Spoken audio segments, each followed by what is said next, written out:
So welcome everybody. My name is Ember Kelly. I am the Director of Religious Education at the Fourth Universalist Society in the city of New York. And I am so excited to be a part of this event. As that first slide showed, we have a lot of collaboration going on tonight. This is both a culmination and a beginning. This culmination of a lot of effort and a lot of coordinating of various partners. Specifically, we started as a working group with Fourth Universalist Society, the Unitarian Universalist Ministry for Earth, as well as the New York U for Justice, and we brought us together in a group of working on collaboration for education around climate issues. And I'm just so excited that the work that we have put in this summer will now culminate in these four panels that are happening both on the first Tuesday of every month from October, November, December, and January, and likely even more collaboration going forward there, because we believe that to confront the climate crisis, that collaboration is the path forward, that is the muscle that we as UUs need to build for organizing against climate change. I would like to pass on to our gathering prayer from the Reverend Jovan Rue. Hey, beloveds, it is so good to be with you this evening. Please join with me in the spirit of prayer or meditation. Spirit of life, God and goddesses of all names, and yet no name at all. We come to you in search of a better way, a better path for our home, a better connection for our society. Stay with us as we consider the ways in which we have shaped this planet. Remind us that though we have done harm, there is still time to change our ways. Stay with us as we mourn that which we can never recover, and remind us to continue to have faith like a mustard seed, that we will learn new ways. Speak to us in ways that are urgent. Listen to us as we pray for strength. Spirit of change, keep us always focused on the goal ahead, looking toward the future. Spirit of resilience, ignite us with the courage of our ancestors and of our living tradition. Remind us that we are not alone in this work. Spirit of connection, keep us always grounded in the interconnectedness of this work and the intersection with the planet and all beings upon it. Spirit of never-ending hope, help us to keep our minds and hearts open to new ideas and new perspectives as we do this work. Keep us humble, always listening to those who know what is needed, and remind us that we do not always need to be the ones in charge. May we move in the spirit of love. May we move in the spirit of justice. May we move with courage today as we begin this particular journey together. Blessed be. Shalom and amen. Thank you so much for that beautiful opening prayer. I just felt that call to the spirit of connection, that beckoning that really, I think, speaks to the work that we all try to do, that we all feel called to do. And just thank you for naming and anchoring that as we begin our conversation tonight. I have such an honor and a delight to hold space for two amazing individuals in our movement and in the broader work for climate justice. And that is Solomon Yo, who is one of the lead organizers with Pacific Island students fighting climate change. And in a moment before the panel kicks off, we're going to play a short video clip on some of the advocacy work of this amazing organization. And then also we are so honored to have from the UU Service Committee, Salote Soqo, who does so much to manifest our values in different contexts around the world and really push us as a faith movement and to think internationally about how to build capacity, build relationship, build strength to really embody the values that we hold so dear. It is a pleasure to be with you tonight. And first, we will watch a short clip from the advocacy work of Pacific Island students fighting climate change, and then we'll move into our discussion. In every year of the last decade, our world has seen greenhouse gas emissions continue to rise and shatter records. But those responsible for burning the most fossil fuels have not experienced the most direct consequences of climate change. It has been us. the hundreds of millions of people living on the front line of the climate crisis. If global temperatures rise above 1.5 degrees Celsius in my lifetime, countries like mine will vanish beneath the waves. I will be forced to leave the land where my ancestors are buried, and to tell my children they have nowhere to call home. At Rio de Janeiro, Kyoto, and later at Paris, we were promised action. But despite ever more opportunities to address this crisis, the planet is hurtling towards climate catastrophe. Existing international agreements have not provided countries with legal clarity on their responsibilities to reduce emissions, leading to inaction. To break the impasse, the UN General Assembly must request an advisory opinion from the International Court of Justice on climate change and human rights. All it would take is a simple majority vote from UN member states. An advisory opinion is not legally binding but carries great legal and moral authority, encouraging all nations to protect the human rights of people affected by climate change. An opinion from the highest court in the world would also help to build a critical global coalition uniting governments and international institutions, and would define exactly what existing bodies of laws nations should follow. In the past, advisory opinions have been instrumental in establishing international laws on the right to self-determination, the prevention of genocide, and nuclear disarmament. We believe it could do the same for climate change. A planet in crisis doesn't have to be our future. If there is power in the world to save humanity from environmental disaster, it is the power of the people. But time is running out, and we have to act now. Please visit our website to join us. Wow, thank you. And I am so excited to hold space for two very powerful, very thoughtful leaders, Salote and Solomon. And first, after watching that, seeing the images, which are so powerful, hearing about the story, this request for legal representation that asks and demands and has the force of law to hold countries to live in a different way.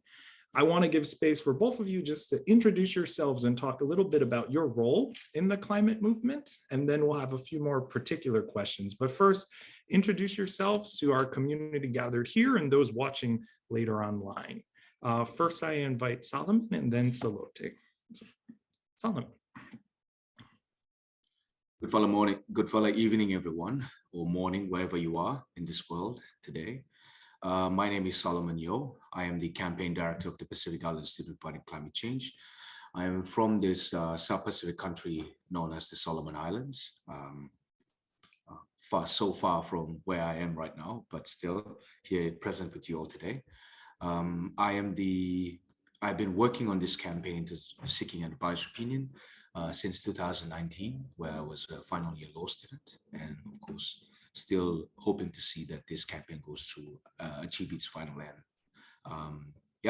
So I am now based here in New York, working alongside my civil society friends, including UUSC, as well as the governments from the Pacifics who will be taking this campaign through the United Nations in hoping to seek pass a United Nations resolution to request an advisory opinion from the International Court of Justice.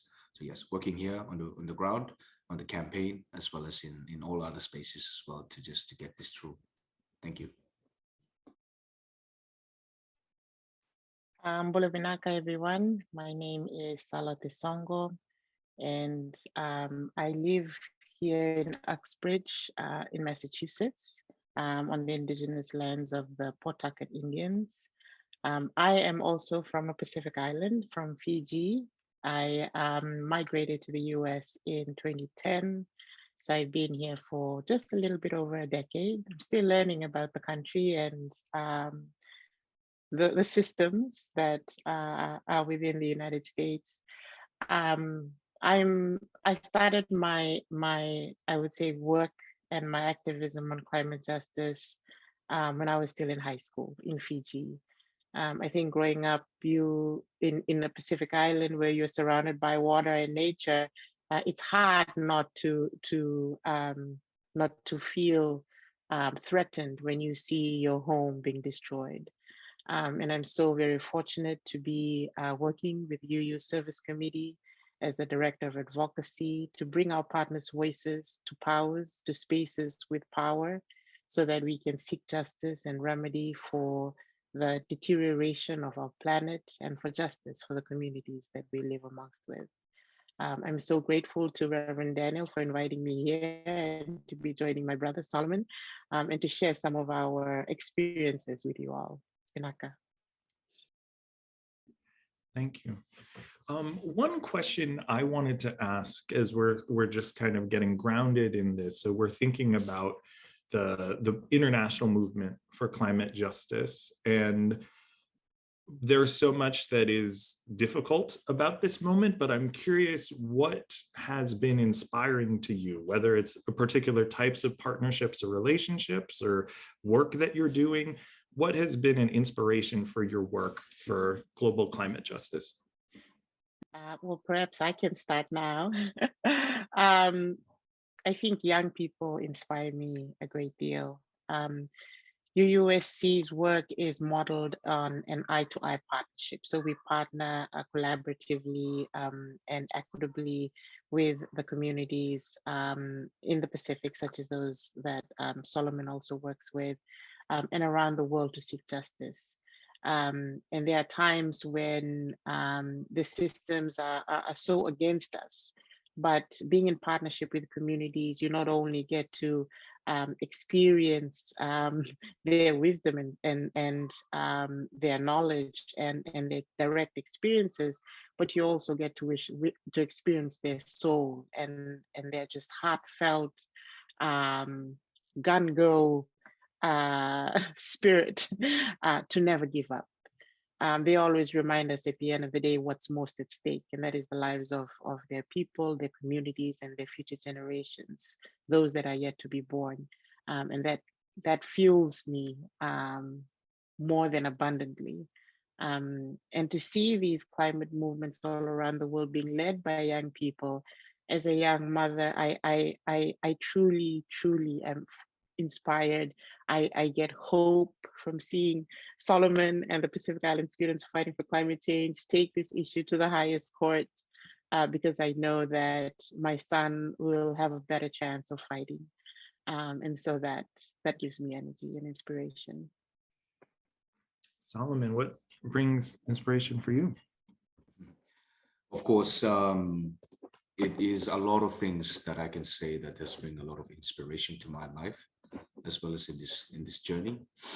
But and echoing a lot of things that Salote said is really, I don't know for the rest of the audience watching, but to me, it is too deep. I can relate to a deeper level, given that is somehow some of the foundations of why people in the Pacific are really taking on, these great campaigns, not just in the ICGO campaign, but numerous other initiatives. But for me, it's really, I just got here in June to New York to support my government as well as to further the campaign. But, growing up in the Pacific, as well as returning from university with a more understanding about how climate change is caused, and as well as how it's impacting people on the ground. To me, going back, it's not about to see that, oftentimes people in the Pacific have been called like our victims. There's always been victims crying out, big crybabies to the rest of the world, saying that we are always impacted by climate change, putting out their hands out, give us more money so that we can, survive. But I see a different picture, and I believe that first of all, that perspective is wrong in its entirety, because Pacific Islanders, ever since before people in the global West has been calling themselves civilized Pacific Island countries, and Pacific Island people having, journeying vast distances of water just in their traditional canoes, going and staying in islands that are really hostile in an environment, but still continue to adapt and resilient towards whatever forces against of nature. And even with man, with the introduction of colonization, as well as the the influence of the global West into the continue to disrupting the society of the Pacific back in the days until now. I think one thing to really highlight is the people's resilience and the level of effort that they want to do to adapt and willingness to fight, for what they really truly value, as Salote has highlighted. So it comes simply to the sense of like, whenever we see a problem that is happening, like sea level rise eroding our coastal lines, people really want to do something, going and throwing stones and doing whatever they can in the capacity, of course, to really advocate in essence of practice to try to stop the further deterioration of their land and trying to do whatever they can really to adapt in these places. I remember there was the first climate justice summit that we held in Solomon Islands. There was a lady who was we started to open up the network of civil society to more people in the communities. All this time we've been engaging with civil society, governments, but never with the communities. But to be fair, it's the communities who are suffering the worst cases of climate impacts in the Pacific and in the Solomon Islands. This is very evident.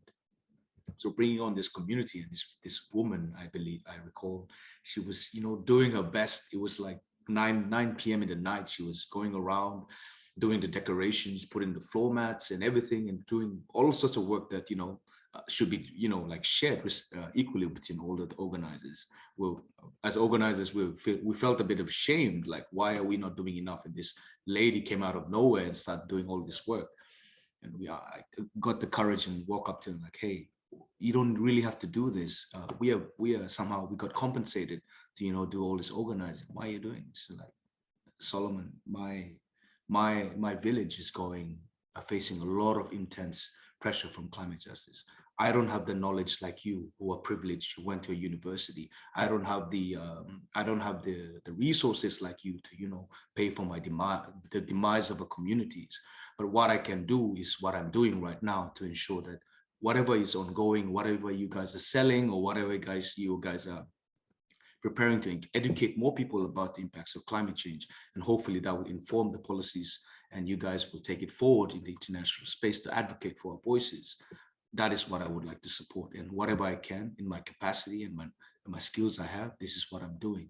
And that level of dedication and commitment and the willingness, as Salote has highlighted, to fight really for what they treasure most in the Solomon Islands. And I'm sure many people in the Pacific, and I believe rest of elsewhere in the world, also feel the same for their land and their people. I think that level of resilience is something that really, really inspires me.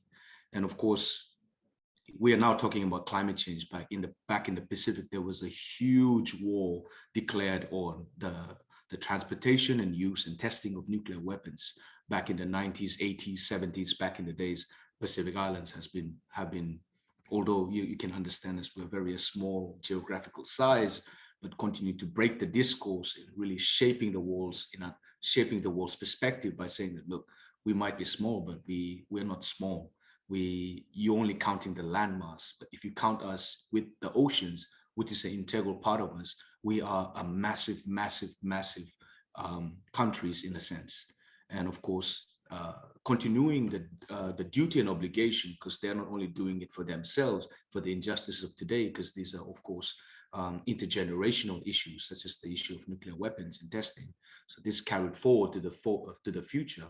So they did their part. They played their duty and obligation to ensure that young people like me, and of course that the future, would have a better chance of living against a serious threat against nuclear weapons. We could end all of humanity.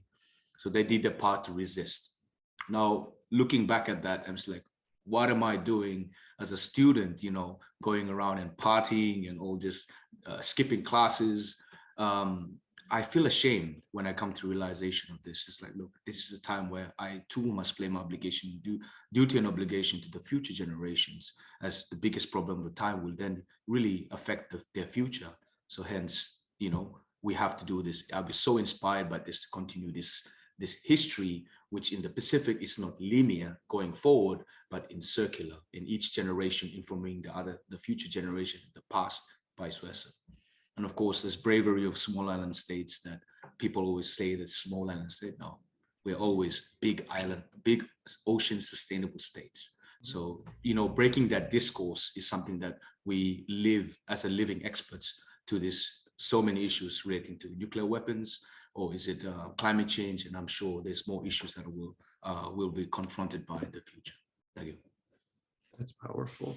This Salote. So as I'm hearing what Solomon's talking about, the power of resilient communities, the strength of sustainable ocean, large states. How does UU Service Committee, if you could talk to us a little bit about like UU Service Committee, how do you decide in this world of so many aches, particularly on climate justice, what leads you to invest in organizations like Pacific Island Students? How do you make a decision on who to partner with and what's the strategy on climate response? Yeah, that's a great question. Thank you. Um, it's part analysis, part listening, and part, living into our identity as a service committee. When our strategy to address climate justice was developed in 2010. If folks remember, there was a big climate march in New York City, the biggest one ever. It was after the Paris Agreement. It was, right after this thrust of activities globally that marked sort of a trajectory or a momentum around climate action. But at the same time, we started seeing the effects of severe hurricanes, the disasters that were happening not only in the United States, but around the world.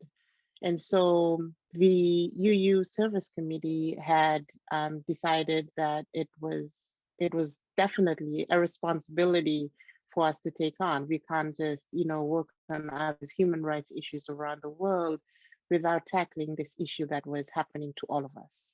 It was a planetary disaster. And we knew from history, from even our existing partners who were facing significant issues or violations to the human right to water, or facing genocide and violence in other parts of the world, that what was happening to their environment, to the planet, was also exacerbating the human rights issues that they were facing. So that was I think the best decision that the U.S. Service Committee made, was looking into this issue of climate justice. And we knew we were small. We were a small human rights organization. We were based here in the U.S. And based on how the resources that we have, we could only support a particular issue, not a lot. We understood, as the theme of this event here tonight, that collaboration is the key. So we started looking at areas in international law that were missing. Particularly in protecting the rights of people who were affected by the climate crisis. And this gap was jarring, the protection of the rights of people who had been displaced by climate change.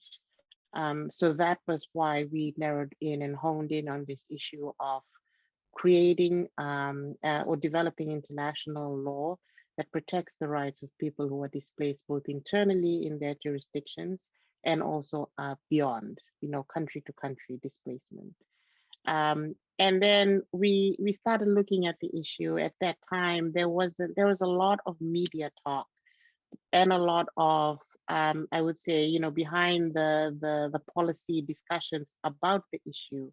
But then we looked closely and then we realized that, wait a minute, the people that are informing this issue are not the people that are most affected. And that is what UUSC is all about. We partner with those who are facing this oppression, direct oppression. And so we started looking around the world. We wanted to make sure that we were including communities that had been, advocating about this issue long before we caught on to it. And of course, the Pacific came up. If you go back and do research, you'll see that there's a lot of articles and headlines out there about the first climate refugees being Papua New Guinea, or somewhere in Australia, in the Torres Island, which is very close to Papua New Guinea as well. But you'll see the Pacific coming up, and then you look at the record of the Pacific as they go into the annual COPs, conference of the parties, and you hear that, you know, they've been talking about this issue since before the UNFCCC even began. And so it was clear to us that in order to make a difference and to really live out our values, we needed to support those on the front lines of this issue. And those were the communities in the Pacific who had been displaced, who had been advocating for the right, for the need for legal protection for the rights of people who are facing displacement. And that's sort of how we honed in on the Pacific Islands. But then we looked within the United States, we found that communities in Alaska had also been talking about this issue even before, even before the folks in the Pacific. They had been experiencing melting ice, permafrost loss for decades, and complaining to the federal government to do something about it. And to this day, nothing has been done. But then when we started doing our analysis and listening to the tribes and the indigenous communities that we had started to reach out to, we found that they had already been talking to each other. And that was powerful for us. That was the most powerful thing that I think really that we leveraged and we understood. They understood the strategy before we even did.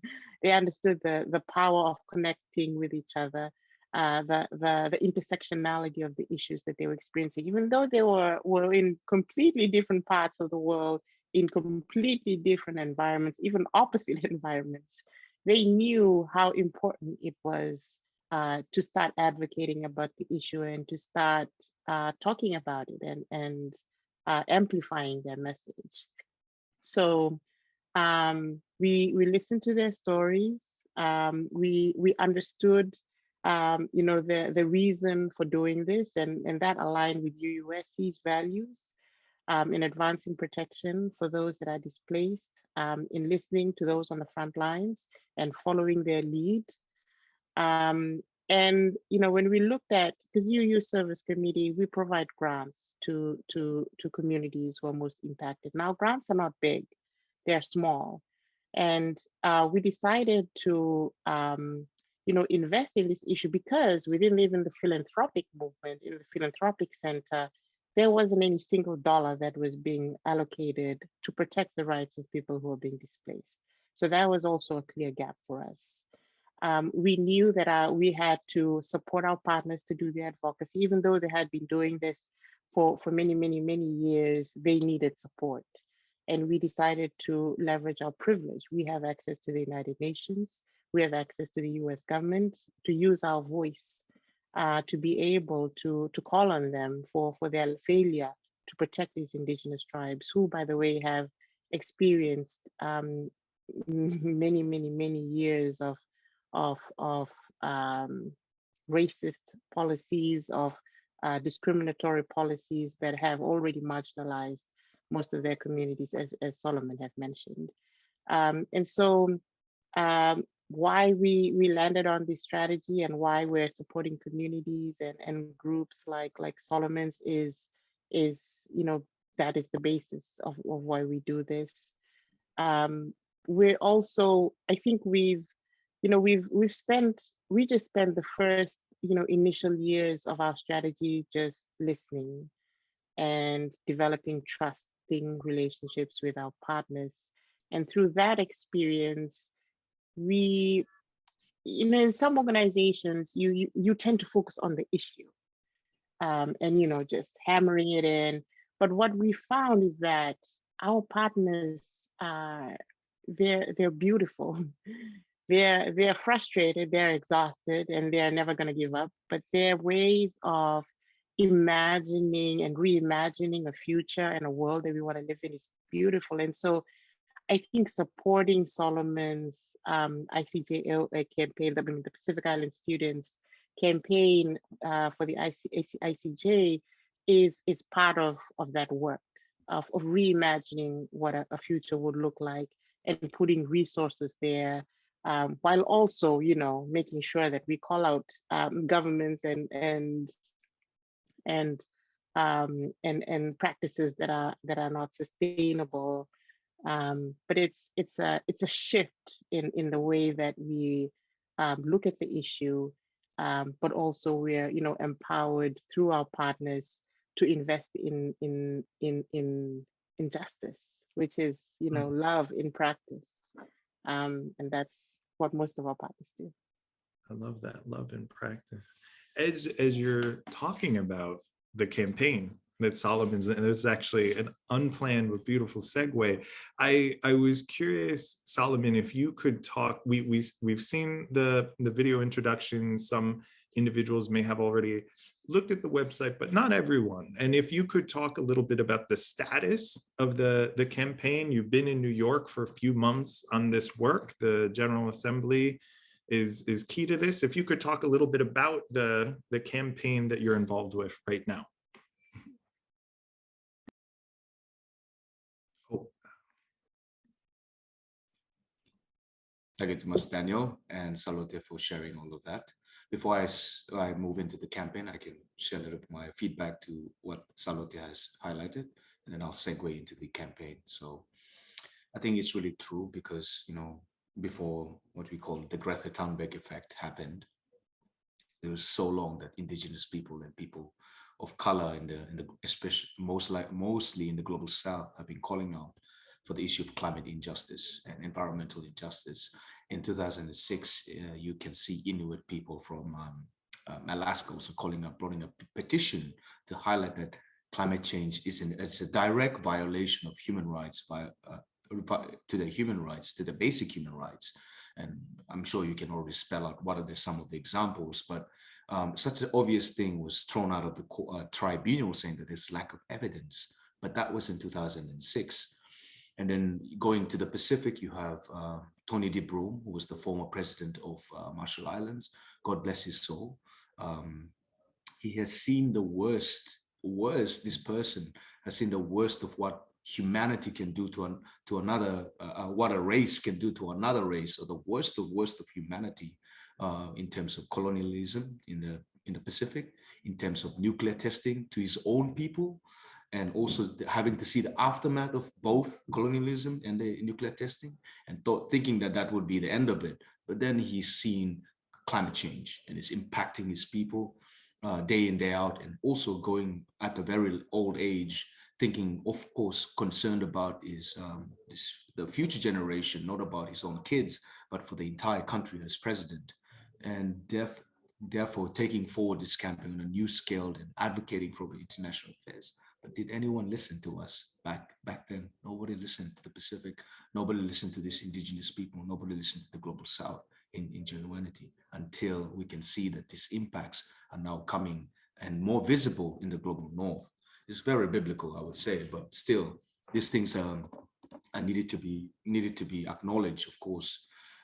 Hence, we should address it now so that it doesn't cause further damages and more suffering to the people, to our own human race. And coming to really appreciate Salote, because in island community, is that what Salote is doing through the USC is really coming to the people and really giving them and acknowledging the level of trust that people in the Pacific are doing, identifying those people who really want to do something about climate change and other injustices in the Pacific, but lacking that resources, that initial resources. And as you said, it's not a lot, but with that little amount of resources, look what we're doing right now in the world. We're going to influence international law in its entirety, and how this can, once being achieved, it will influence every citizens around the world. So with that little investment, see what that happened. And also at the end of the day, Salote understands very well how people in the Pacific are. And example, does any one of you know how the smell of burnt bamboo is, like in the Pacific mornings, or how dalo tastes as well? Do you know what dalo is? Or episodes of cyclones, droughts, flooding in the Pacific, how people have to live through that, and as well try to rebuild better from those episodes. And this is something that we genuinely care, because in the Pacific, people genuinely cares about their people, but they really want to support them, but they can't. And having this little nuggets of support is really much appreciated. before coming to the States, I went to do my medical. Of course, I have to go through this gazillion requirements to get to the States. Of course, a Pacific Islander person coming into the States, it was quite tough. But I met with a person named David Bossetto, and he works with ecological solutions. And he just tell me about like, oh, I heard that USC is also funding you. And I was like, yeah, they're funding us. And he's telling me about the water tanks that they're doing in the community in the Pacific. And to me, it was like quite great because Solomon Islands, you can imagine the lush island nations, but we are, for 3 UPR, Universal Periodic Review in the United Nations, we are identified as a country that is facing great, immense water crisis. And you know, these tanks, even though it's one tank, how big it is, it plays a huge role, especially to women's lives in the community who have to, you know, go out each day and perform day-to-day activities. As still yet, Solomon Islands is a very patriarchal society. Women have to do all the house chores, things like that. It makes a huge difference. So really appreciating all of this as a person in the Pacific, in these spaces, to be able to give all of that empathy and understanding towards each other. So yes, just to highlight that. But then the question is being about the campaign of the ICGO campaign. So I would like to take you all back to 2019, where I was a final year law student alongside with my colleagues, 26 other law students. It's a final year, of course, we want to do something big. Surprisingly, we always know about climate change in the sense that it is very environmental, it's very political, it's very scientific, very technical. But then for the first time, we've been hearing how climate change is causing direct impacts to our basic human lives.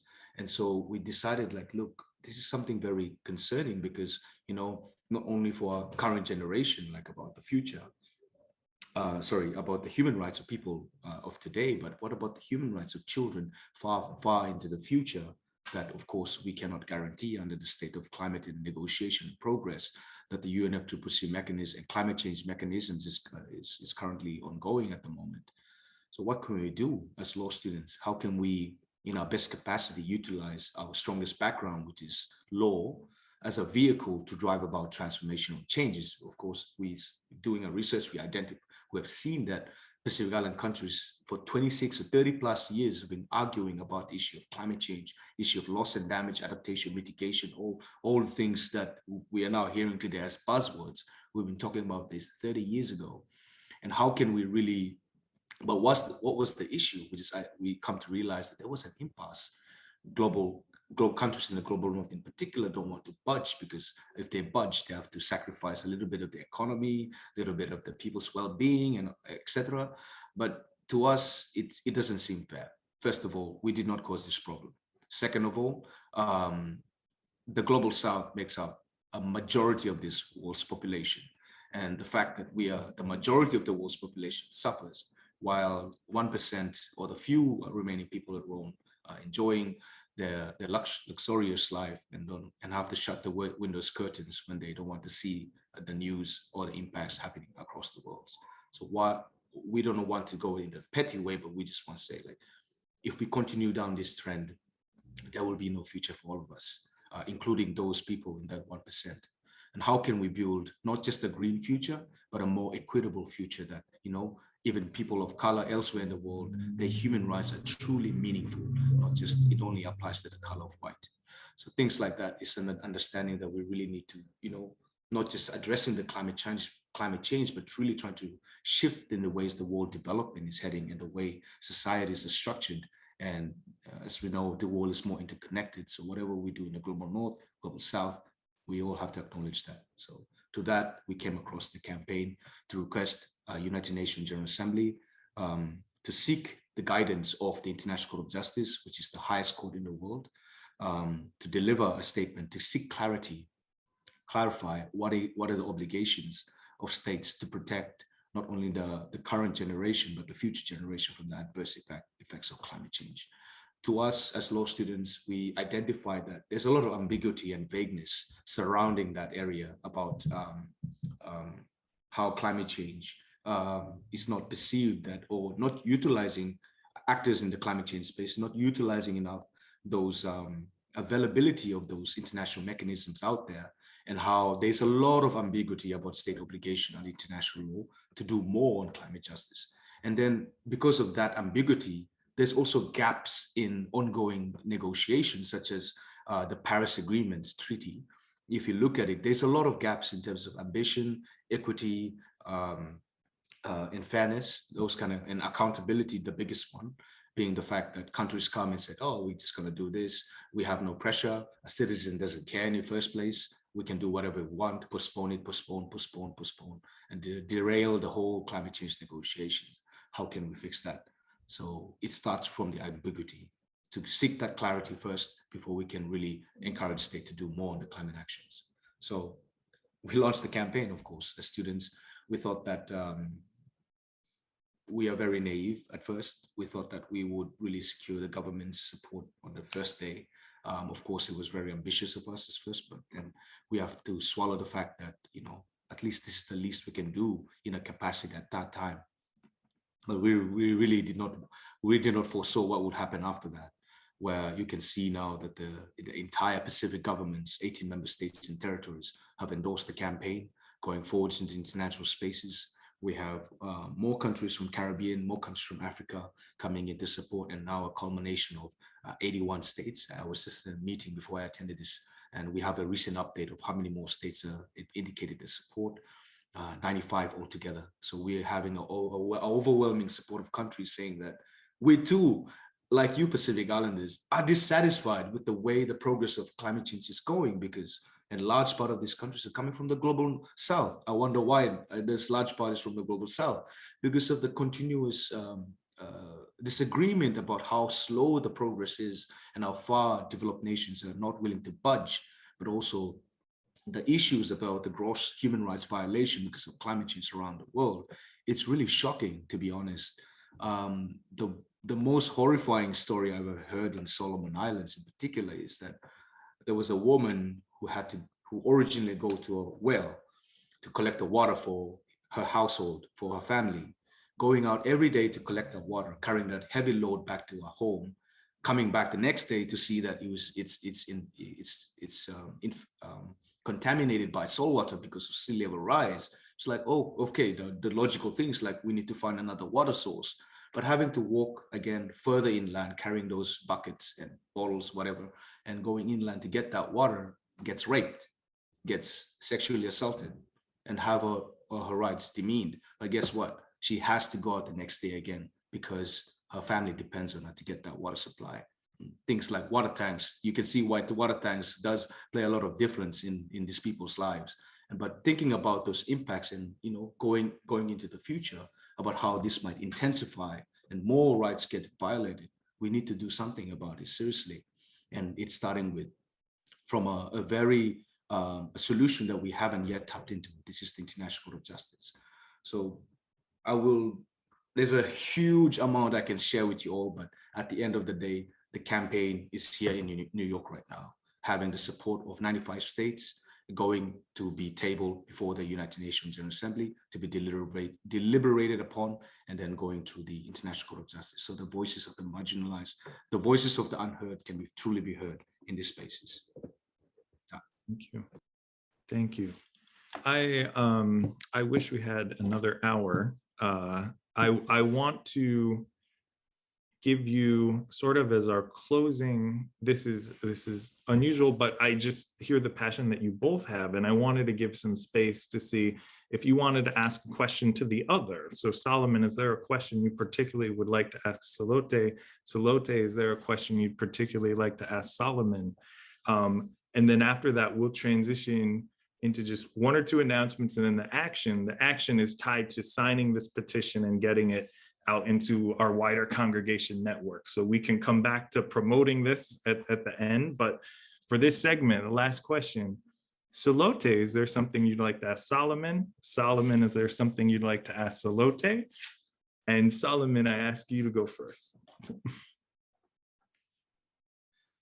Oh, well, that's a lot of questions, Salote, but I can ask her perhaps in the coming weeks. We'll be seeing each other at Boston soon. But the question I would like to ask is that do you think that Pacific Islanders can live with dignity in our own countries and our communities in the future? That's a really tough question, Solomon. My hope is yes, of course. We want our people to live with dignity. We want our people's rights to be protected and respected. Um, it's hard to see a future where we don't meet, the Paris Agreement's goals of keeping global temperatures below 1.5 and a dignified and the Pacific Islanders living in dignity. Already, most of our support in the Pacific is about just the basic human rights, the basic needs that you and I need to live a dignified life, clean drinking water, reliable access where you can go and open the tap and feed your son drinking water or bathe, or just be able to plant healthy foods next to your house because the gardens are too acidic, or just to be able to shelter safely from even a Category 1 storm. That's the reality today in the Pacific. And it pains me to say this, but I think most of our people will be displaced, forcibly displaced, either by a sudden onset disaster or one of the slower, impacts, sea level rising, because our human rights, our basic human needs are not being met right now. And we will need to seek refuge from our neighbors, from countries nearby, from perhaps the United States. We will need to seek the solidarity, true solidarity of our brothers and sisters that live globally in order to find a more dignified option. But yeah, that is my hope and that is my prayer every night. I pray every night for my people back home. My village of Kodoma is flooded every time there's a king tide. We have had to move our houses inland several times over the past 2 decades. Our church is almost falling apart, and a church in every village in the Pacific is the stronghold of a community. It provides shelter. It's where we seek spiritual guidance and support. It's where we go and worship and celebrate and mourn, just like any other churches around the world. And when that breaks down, the spirit of a community breaks down. And so we are facing a number of different issues, but when you talk to my elders, when you talk to my uncles, they will say we need the church to be rebuilt. And it's not just infrastructural. We know that the deeper meaning of that request is about spiritual solidarity and solitude and collaboration and cooperation and the feeling of being connected to each other. So that is my rather long response to Solomon. Thank you so much for that question. Perhaps I can now ask a question to Solomon. I know as a young person, I was not, as wise as you are today. I was probably the one partying and, not paying attention to what the world was doing.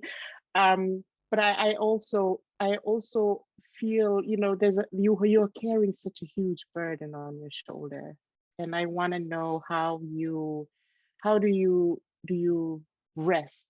How do you become, feel young and free without carrying that? Yeah, thank you to Salote. Yeah, I mean, of course, growing up, I have hopes and dreams and aspirations to be someone that I'm not today. Sadly, I think the wrong step I did in my childhood is to spend more time in nature rather than with, in school and doing homework and all these things. So, and the people as well in the communities.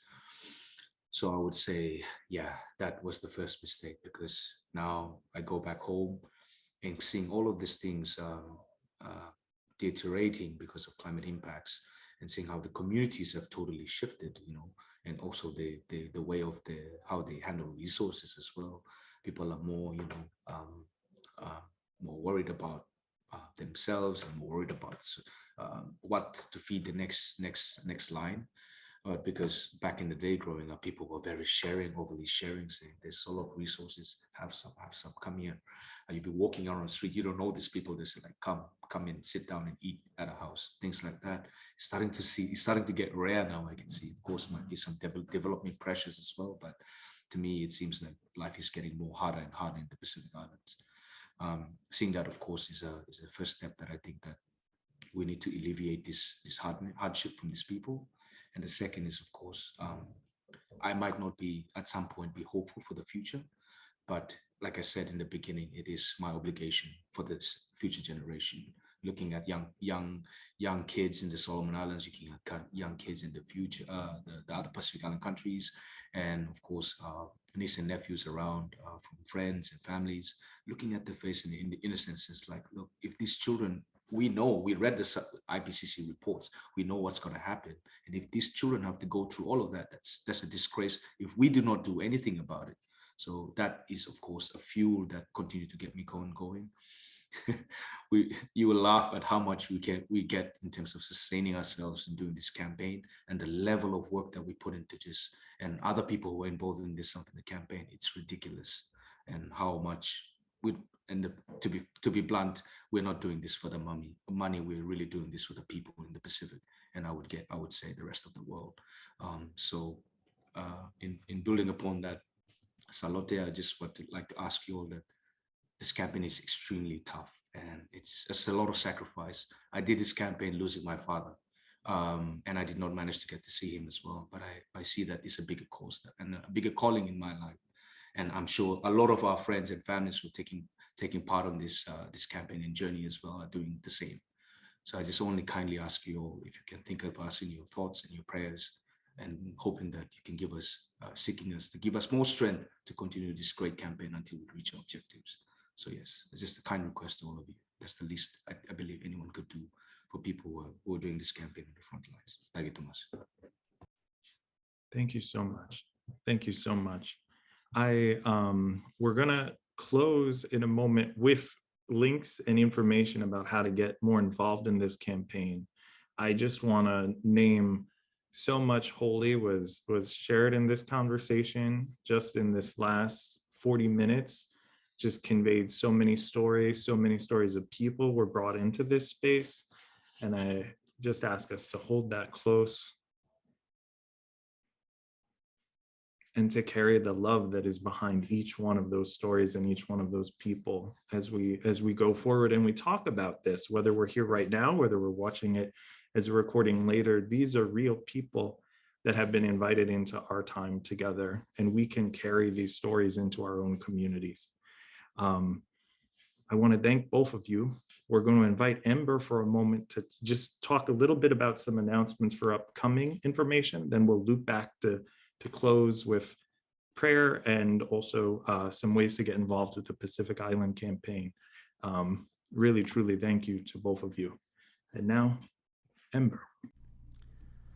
Thank you, Daniel. When Daniel and I met this morning to run through some last-minute preparations, we talked about how we often learn a lot in our time leading these sorts of things, and I am definitely coming away from tonight feeling changed. This has been a very powerful time together, so thank you from me as well. So we have a couple just volunteer and opportunities going on that we just wanted to bring up. So one of our partners in our collaboration is New York UU Justice. If you are coming from other parts of the country, I know the information about this event was spread far and wide, and so if you're coming from other parts, there are other UU local state legislative ministries. You can see the link here at the bottom, cuusan.org. You can head there to find one that is local to you, but it's a great way to get involved with some broader collaboratory justice work that's happening.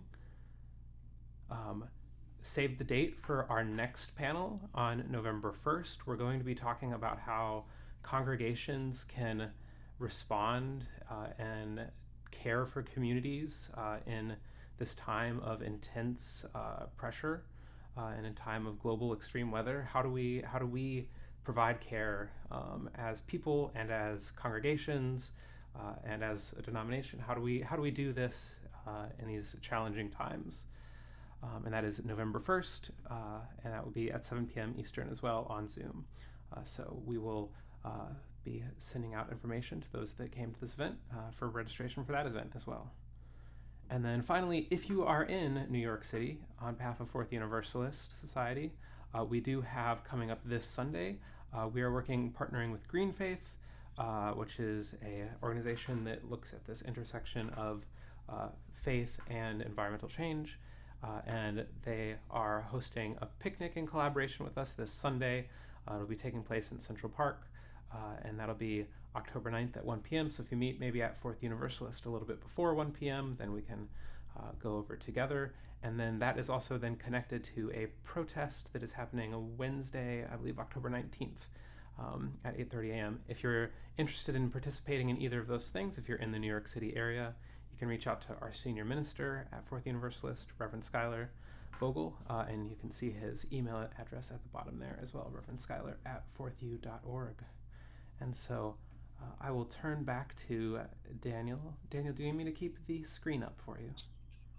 You can if you'd like. I just included the link, and I will actually invite Solomon to just speak on this briefly. But really, our question, this video is being watched by members of congregations all over the country.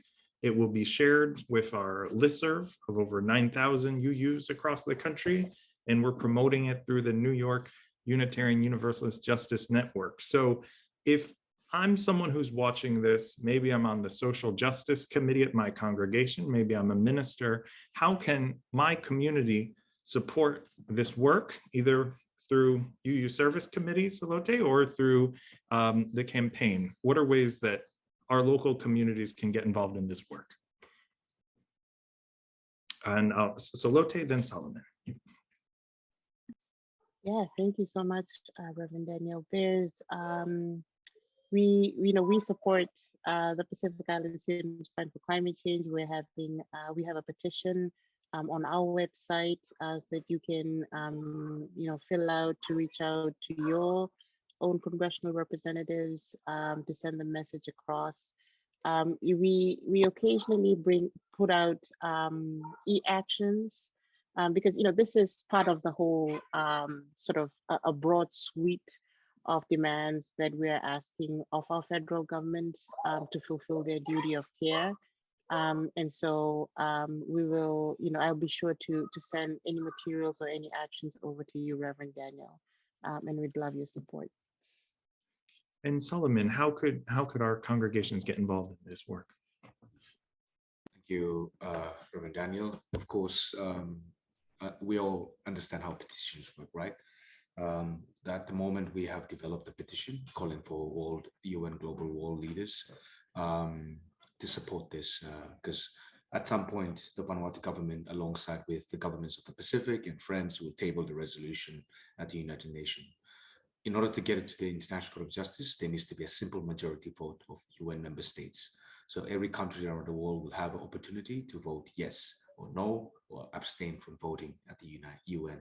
So this is an invitation from civil society and people who are working on the campaign, really to galvanize more support beyond the public, to say that we too want our governments to support this. Hence, we created this petition.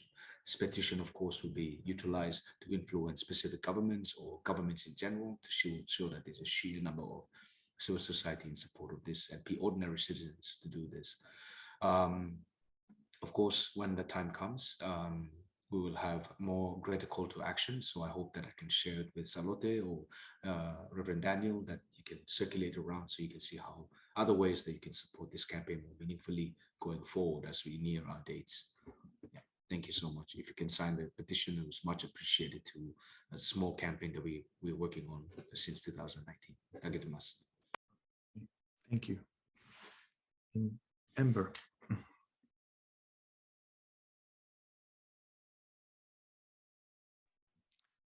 And what we'll do just as our closing, I offer these words as prayer, which is adapted from Reverend Nancy McDonald Ladd, who is in our tradition. Spirit of life and rainbow, bigger than the universe, smaller than a grain of sand. Help us to remember that though we have fallen short, we are connected to you and to one another.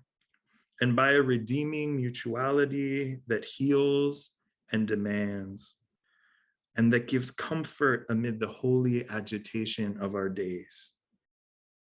Great Spirit, help us to see one another, to really see one another's pressing hurt and uplifting joy, profound pain and unexpected uplift. May we be present with the joys and sorrows that are the tool of every transformation. And together, wherever we find ourselves, may now we be both knowing and known, seen and believed, companions on the journey, created, imperfect, and committed. May we carry forward with hope and bring that hope to one another. May it be so. Amen.